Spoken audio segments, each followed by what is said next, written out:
মাননীয় প্রধান উপদেষ্টা আমাদেরকে আমন্ত্রণ জানিয়েছিলেন তার সাথে সাক্ষাৎ করার জন্যে।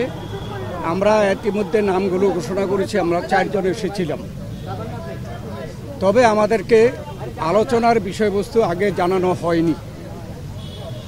বর্তমান রাজনৈতিক প্রেক্ষাপটে আমরা যা আন্দাজ করতে পেরেছিলাম তার উপরে ভিত্তি করে আমরা একটা লিখিত বক্তব্য নিয়ে এসেছি এবং সেই লিখিত বক্তব্যটি আমরা মাননীয় প্রধান উপদেষ্টার সমীপে পেশ করেছি এবং সেই ভিত্তিতে আমরা আলোচনা করেছি। তার একটি সারাংশ আমি আপনাদের সামনে তুলে ধরতে চাই। বাংলাদেশে গণতন্ত্র উত্তরণের লক্ষ্যে বিএনপি প্রথম থেকেই একটি সুস্পষ্ট জাতীয় নির্বাচনী রোডম্যাপ দাবি করে আসছে। আপনারা জানেন যে আমরা এটা প্রকাশ্যভাবে দাবি করে আসছি।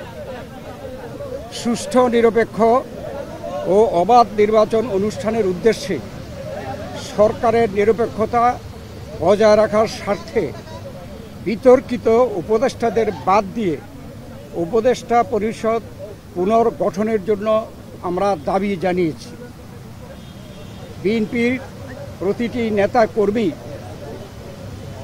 ব্যক্তিগতভাবে, রাজনৈতিকভাবে, পারিবারিকভাবে সবচেয়ে বেশি ক্ষতিগ্রস্ত হয়েছে আওয়ামী লীগের আমলে এবং সেই জন্য আওয়ামী লীগের বিচার সবচাইতে বেশি দাবি করে বিএনপি। এই বিচার প্রক্রিয়া কোনোভাবে অসম্পূর্ণ থাকলে বিএনপি সরকারের দায়িত্বে যখন যাবে তখন বিচারের আওতায় এনে তা বিচার বিভাগের মাধ্যমে, স্বাধীন বিচার বিভাগের মাধ্যমে পরিপূর্ণভাবে সম্পন্ন করা হবে। নির্বাচন সংশ্লিষ্ট সংস্কার কার্যক্রম অবিলম্বে সম্পন্ন করে ডিসেম্বরের মধ্যে জাতীয় সংসদ নির্বাচন অনুষ্ঠানের জন্য দ্রুত প্রদানের দাবি আমরা জানিয়েছি।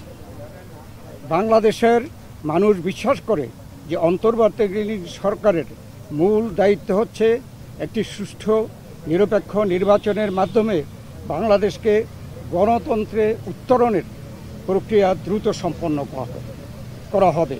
যে কোনো উছিলায় নির্বাচন যত বিলম্ব করা হবে, আমরা মনে করি জাতির কাছে আবার স্বৈরাচার পুনরায় ফিরে আসার ক্ষেত্র উপস্থিত হবে।